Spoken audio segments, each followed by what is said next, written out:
Yes my dear students, आपने अभी पढ़ा कि रिप्रोडक्शन के बारे में काफ़ी कुछ जो है ओरल नॉलेज आप लोगों ने प्राप्त किया। अब इस चैप्टर में दो क्वेश्चन बड़े इंपॉर्टेंट आते हैं। तो बेटा मेरा इच्छा है कि आप उस दो क्वेश्चन को अच्छी तरह जान लें, समझ लें, नोट कर लें।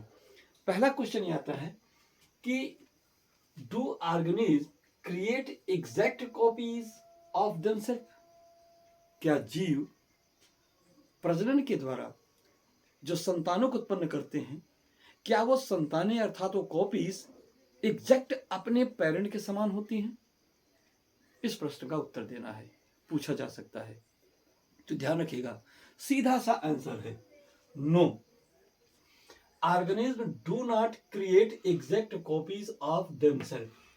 क्यों? Because of variation in sexual reproduction. क्यों? क्योंकि यदि वो कॉपी सेक्सुअल रिप्रोडक्शन के द्वारा हुई है तो उसमें वेरिएशन आएगा, इसलिए एग्जैक्ट कॉपी नहीं बनेगी। और यदि वह कॉपी ए सेक्सुअल रिप्रोडक्शन के द्वारा बनी है तो ए सेक्सुअल रिप्रोडक्शन में क्या होता है, ए सेक्सुअल रिप्रोडक्शन से जो क्लोन बनते हैं वो क्लोन भी म्यूटेशन की वजह से वेराइज कर जाते हैं, भिन्नता ला जाते हैं, भिन्न हो जाते हैं। आपको ध्यान रखना होगा कि इन्वायरमेंट का क्लोन्स के ऊपर भी प्रभाव पड़ता है। एक ही क्लाइमेक्स में पैदा हुए दो क्लोन्स इनिशियल कंडीशन में तो सिमिलर होते हैं, आइडेंटिकल होंगे, लेकिन उन पर जैसा इन्वायरमेंटल इफेक्ट पड़ेगा उस ढंग से वो क्या करते हैं, डिफरेंट हो जाते हैं, वेराइज कर जाते हैं, भिन्नता ला देते हैं, उसमें भिन्न हो जाते हैं।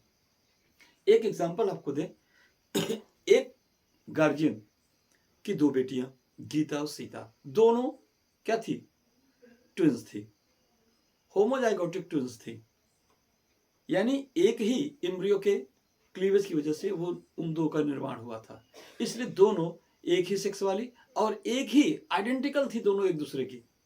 लेकिन क्या हुआ, जब वो एडल्ट हुई, उनकी शादी हुई, शादी में एक अमेरिका चली गई, एक लंदन चली गई। जब दोनों 20 वर्षों के बाद किसी फेस्टिवल में जब अपने घर वापस आई तो वो दोनों सिस्टर्स एक दूसरे से भिन्न थी। क्यों? क्योंकि एक पर अमेरिका का जो है एनवायरमेंट काम किया और दूसरे पर लंदन का एनवायरमेंट काम किया। लंदन वाली इंडियन पूर्व अवस्था से और भी गोरी हो गई, व्हाइट कलर में हो गई, और अब साउथ अफ्रीका वाली ब्लैक कलर में हो गई। तो इस प्रकार से इस आंसर को हम पुश कर सकते हैं कि चाहे सेक्सुअल रिप्रोडक्शन हो चाहे एसेक्सुअल रिप्रोडक्शन हो, इस दोनों रिप्रोडक्शन के द्वारा कोई भी ऑर्गेनिज्म जो भी नई कॉपी बनाता है वो एग्जैक्ट आइडेंटिकल, एग्जैक्ट क्या होती है, एग्जैक्ट कॉपीज नहीं होती अपने पेरेंट्स के, यानी एग्जैक्ट आइडेंटिकल नहीं होती हैं। तो देख लीजिए, no organism do not create exact copy of themselves because of variation in sexual reproduction and mutation in asexual reproduction. Okay. अब दूसरा क्वेश्चन आता है कि what is the importance of variation. ये भी क्वेश्चन आपसे पूछा जा सकता है। तो बड़ा सिंपल सा आंसर है आपके लिए कि वेरिएशन के इंपॉर्टेंस क्या है। Variation is important because it provides what, capability to survive in the nature.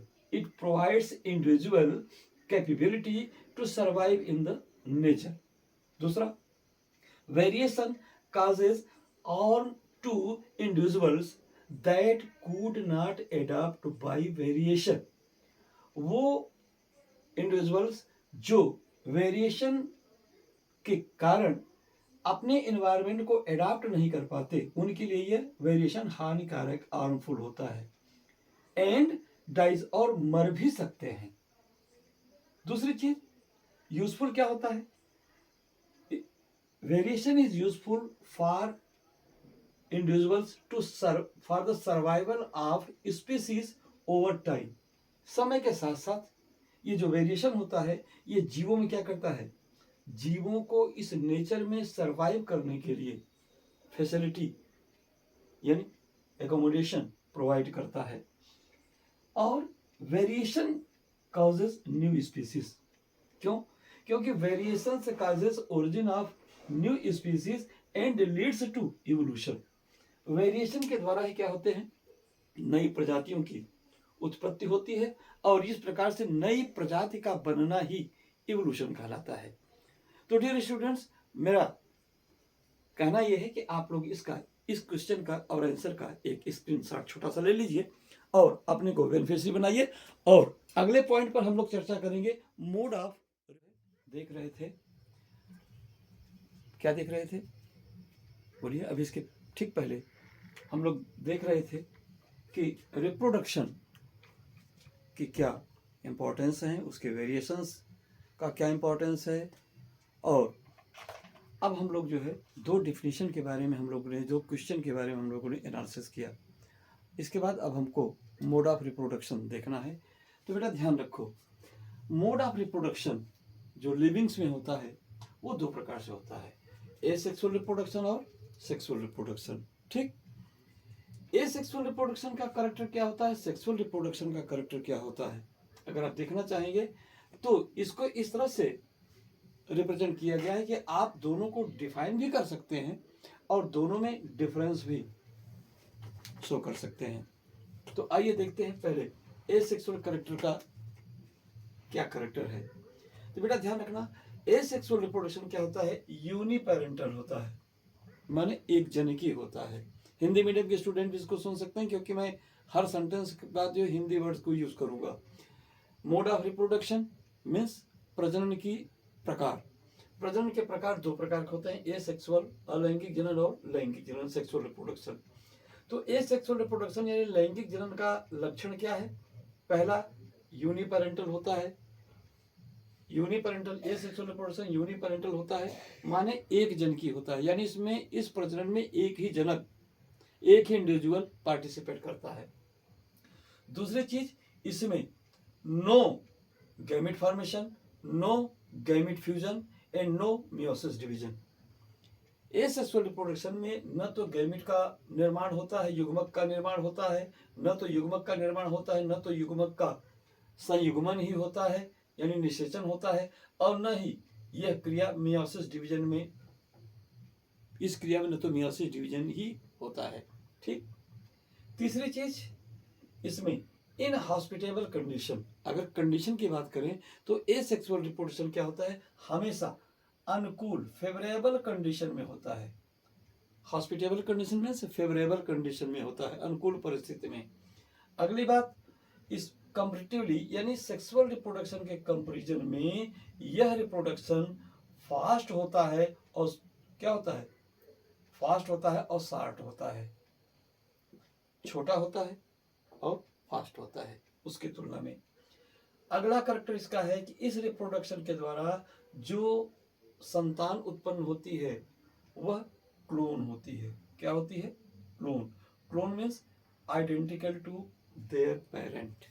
संतान अपने जनक के आइडेंटिकल रूबरू समान होती है, जबकि काफी समय पर, कुछ समय बाद उसमें वेरिएशन म्यूटेशन के द्वारा आ जाता है, इन्वायरमेंटल इफेक्ट के द्वारा उसमें वेरिएशन, भिन्नता आ ही जाती है।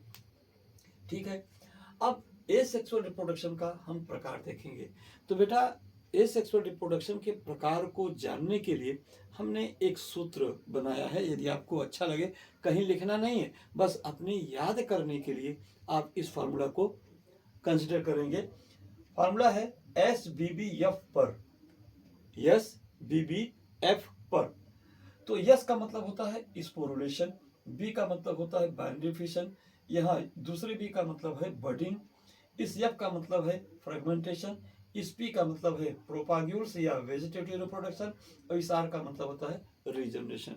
इतने प्रकार से जीवों में एसेक्सुअल रिप्रोडक्शन होता है। अब आइए थोड़ा थोड़ा इनके बारे में चर्चा कर रहे हैं। तो जो पहला है यस माने स्पोरुलेशन, तो बेटा ध्यान रखना, एल्गी और फंजाई, एल्गी और फंजाई के कुछ डेवलप्ड स्पीसीज में, जैसे फंजाई में आपका क्या हो गया, पेनिसिलियम, इसमें क्या होते हैं, इसमें कोनेडिया नाम के क्या बनते हैं, स्पोर बनते हैं, और वो स्पोर फेवरेबल कंडीशन में जर्मिनेट करके न्यू प्लांट बना लेते हैं। तो वो reproduction, asexual reproduction by sporulation कहलाता है भाई, स्पोर फॉर्मेशन कहलाता है। स्पोर फॉर्मेशन को ही स्पोरुलेशन कहते हैं। ठीक है। एल्गी, एल्गी में क्या है, कुछ फिलामेंटस जैसे कि यूरोथ्रिक्स है, स्पारोगारा, इसमें क्या होता है, इसमें एसेक्सुअल रिप्रोडक्शन में क्या बनते हैं, जूस्पोर्स, जूस्पोर्स, एप्लेनोस्पोर्स इत्यादि का फॉर्मेशन होता है। इसके द्वारा इनमें एसेक्सुअल रिप्रोडक्शन होता है। दूसरा बी है बर्डिंग। बी का मतलब हुआ, दूसरे बी का मतलब हुआ बाइनरी फिशन, माने द्विगुणन, द्विखंडन, बराबर बराबर मात्रा में दो खंडों में बढ़ जाना। तो इसमें कैसा होता है, अमीबा में, बैक्टीरिया में और लेशमेनिया में क्या होता है, बाइनरी फिशन के द्वारा क्या होगा, बाइनरी फिशन के द्वारा इसमें क्या होता है, एसेक्सुअल रिप्रोडक्शन होता है। अब इसमें एक देखिए, जैसे मान लीजिए अमीबा है, ये अमीबा है, अमीबा क्या करेगा, इसका ये न्यूक्लियस है, जब ये डिवाइड करने लगेगा तो क्या करेगा, हमारी एनसीईआरटी में दिया है कि बस जैसे ये इरेगुलर शेप में है, स्यूडोपोड्स है, उसी कंडीशन में डिवाइड करता है। लेकिन कुछ हायर क्लासेस के स्टडी ये बताती हैं कि डिवीजन बाइनरी फिशन होने से पहले क्या होता है, ये स्मूथ हो जाता है, यानी स्फेरिकल हो जाता है। फिर हम एनसीईआरटी में जैसा हमारे दिखाया गया वैसा करेंगे। तो क्या करेगा, इसमें इलांगेशन होगा, इलांगेशन के बाद क्या करेगा, इसके जो न्यूक्लियस हैं दो पार्ट में डिवाइड कर जाएंगे, दो पार्ट में न्यूक्लियस डिवाइड कर गए। इसके बाद ये इधर खींचेगा, ये इधर खींचेगा, खींच करके ये दो पार्ट में टूट जाएगा और इस प्रकार से दोनों न्यूक्लियस डिवाइड हो गए और ये दो अमीबा बन गया। ये बाइनरी फिशन इसी प्रकार से बैक्टीरिया में होता है, इसी प्रकार से लेशमेनिया में भी बाइनरी फिशन के द्वारा एसेक्सुअल रिप्रोडक्शन कंप्लीट होता है। अब आइए दूसरा बी जो है, तीसरा बी, पहला बी दूसरा बी, इस बी का मतलब हुआ बडिंग। तो बडिंग क्या होता है, ईस्ट में हाइड्रा में, ईस्ट फंजाई है, हाइड्रा जो है क्या है, सिलेंटेटा फाइलम का एनिमल है। ठीक है। तो ईस्ट और हाइड्रा में क्या होगा, अब आप ध्यान दीजिए, यहाँ पर इसको मिटा दें हम आपको आगे समझाने के लिए।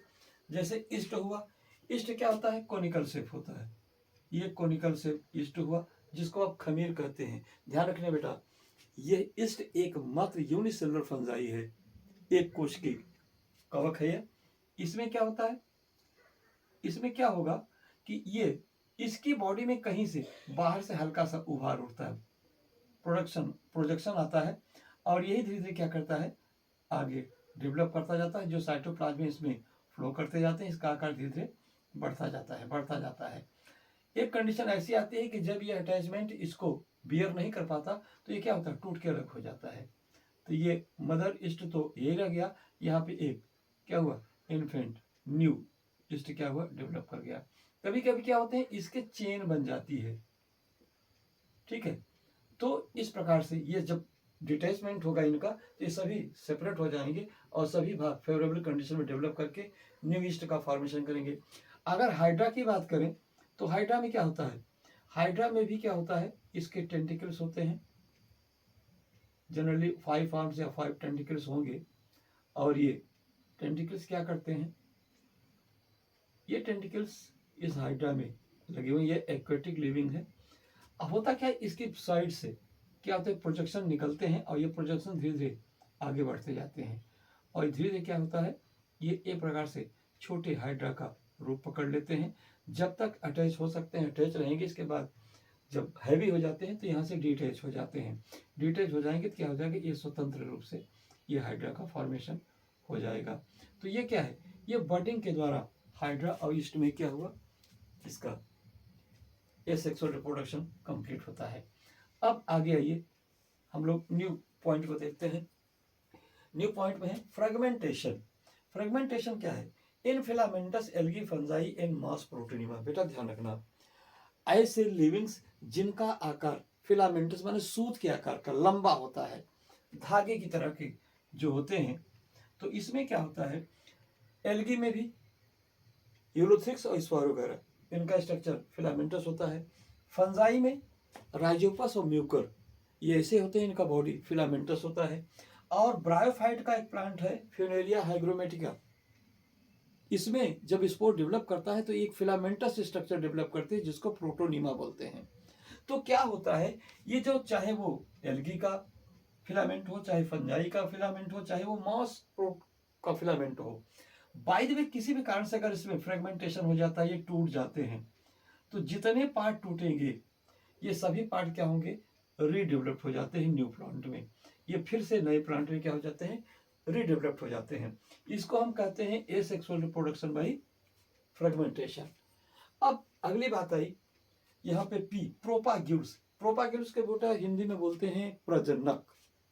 प्रोपाग्यूल्स कहते हैं, जनरली आपने देखा होगा ये प्लांट में सबसे ज्यादा जो डेवलप प्लांट्स होते हैं उसमें ये इस प्रकार का रिप्रोडक्शन देखने को मिलता है। प्रोपाग्यूल्स के द्वारा जो रिप्रोडक्शन होता है एसेक्सुअल रिप्रोडक्शन, उसे हम प्लांट में होने वाला वेजिटेटिव रिप्रोडक्शन या कायिक जनन भी कहते हैं।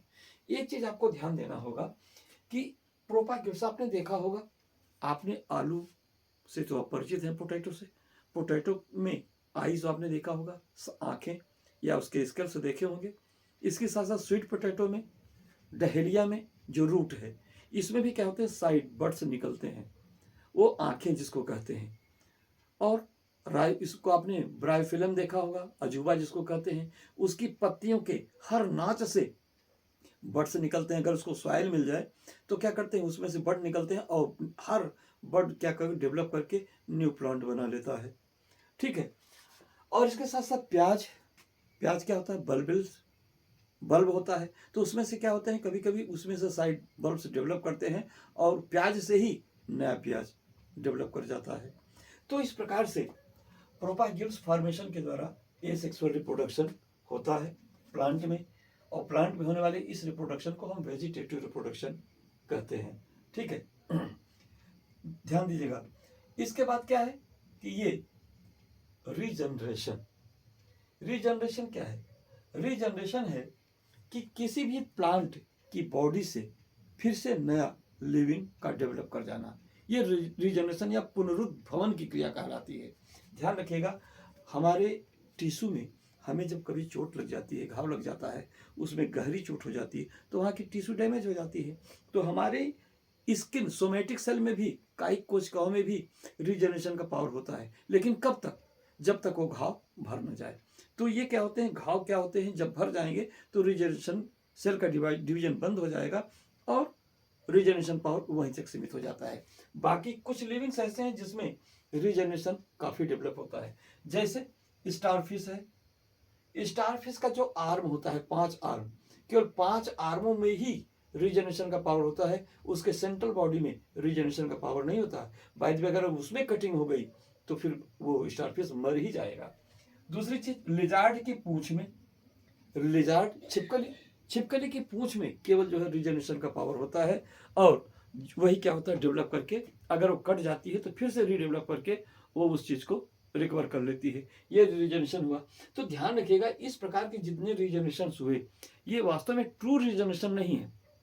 क्यों? क्योंकि ये पूरी लिविंग्स के किसी पार्ट में, पार्ट के किसी आर्गन में और आर्गन के किसी सेल में रीजनरेशन का पावर होता है, इसलिए यह रीजनरेशन ट्रू नहीं कहलाता। लेकिन उसी जगह प्लेनेरिया, प्लेनेरियम क्या होता है, प्लेनेरिया की बॉडी को कहीं से भी डिसेक्ट आप कर दीजिए, प्लेनेरिया की बॉडी को आप कहीं से भी डिसेक्ट कर दीजिए तो क्या होगा, चाहे यहां से काट दीजिए, चाहे यहां से काट दीजिए, चाहे यहां से काट दीजिए, जितने फ्रेगमेंट इसके बनेंगे वो सभी फ्रेगमेंट, यहाँ 4 फ्रेगमेंट बना तो चारों फ्रेगमेंट रीडेवलप करके क्या करेंगे, नया प्लेनेरिया बना लेते हैं।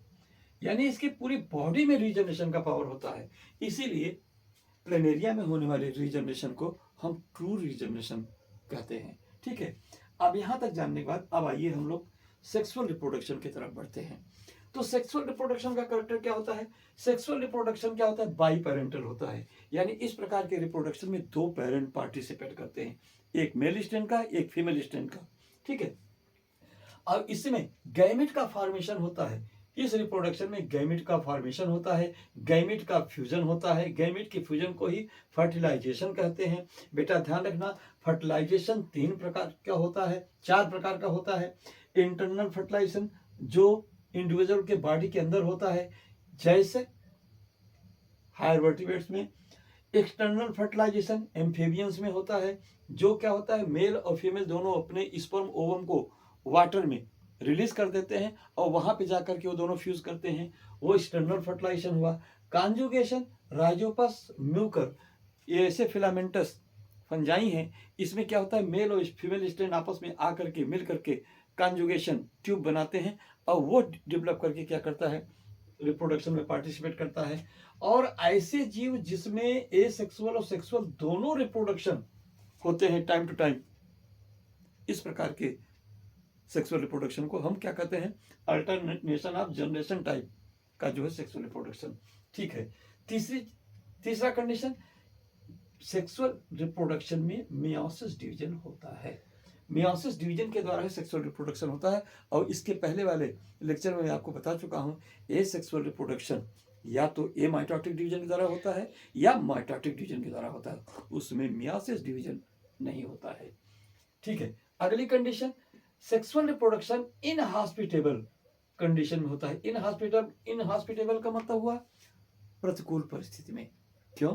क्योंकि सेक्सुअल रिप्रोडक्शन के द्वारा वेरिएंट्स क्रिएट होते हैं। जब इनहॉस्पिटेबल कंडीशन होती है तो उस इनहॉस्पिटेबल कंडीशन को एडाप्ट करने के लिए लिविंग्स क्या करते हैं, सेक्सुअल रिप्रोडक्शन के द्वारा ऑफस्प्रिंग्स को प्रोड्यूस करते हैं, जिसमें इस बात की गुंजाइश होती है कि हो सकता है उसमें ऐसे कैरेक्टर डेवलप हो जाए कि वो उस अनफेवरेबल कंडीशन को एडाप्ट कर ले और नेचर में उसका एग्जिस्टेंस बना रहे। ठीक है। नेक्स्ट पॉइंट, ये जो सेक्सुअल रिप्रोडक्शन होता है ये कंपैरेटिवली स्लो भी होता है और लॉन्ग होता है। किसके कंपैरिजन में? ये सेक्सुअल रिप्रोडक्शन के कंपैरिजन में। तीसरी चीज, सेक्सुअल रिप्रोडक्शन से क्या रिजल्ट निकलता है, क्या परिणाम निकलता है? इससे संतानें उत्पन्न जो होती हैं वो वेरिएंट्स होती हैं, विभेद होती हैं, अपने मेल या फीमेल पेरेंट के एग्जैक्ट सिमिलर नहीं होती हैं, मोर ओवर सिमिलर होती हैं लेकिन एग्जैक्ट सिमिलर नहीं होती हैं, इसलिए उनको वेरिएंट्स कहा जाता है। And where there is variation there is possibility of evolution, there is possibility of formation of new species. ठीक है। तो इस प्रकार के वेरिएंट्स नेचर वाले individuals, new individual, young individuals को ऑफस्प्रिंग कहा जाता है।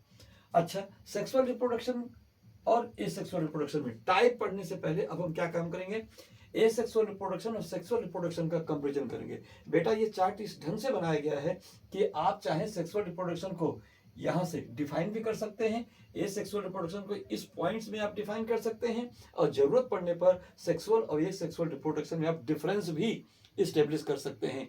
तो ये चार्ट जो है 3 क्वेश्चन का आंसर देगा, डिफिनीशन एंड डिस्टिंग्विशन, यानी डिफरेंस, दोनों में डिफरेंस बताएगा। जैसे जब एसेक्सुअल रिप्रोडक्शन अगर यूनिपेरेंटल है तो सेक्सुअल रिप्रोडक्शन बाइपेरेंटल है। एसेक्सुअल रिप्रोडक्शन में अगर गैमेट का फॉर्मेशन नहीं है तो सेक्सुअल रिप्रोडक्शन में गैमेट का फॉर्मेशन होता है। एसेक्सुअल रिप्रोडक्शन में गैमेट का फ्यूजन नहीं होता तो सेक्सुअल रिप्रोडक्शन में फ्यूजन भी होता है।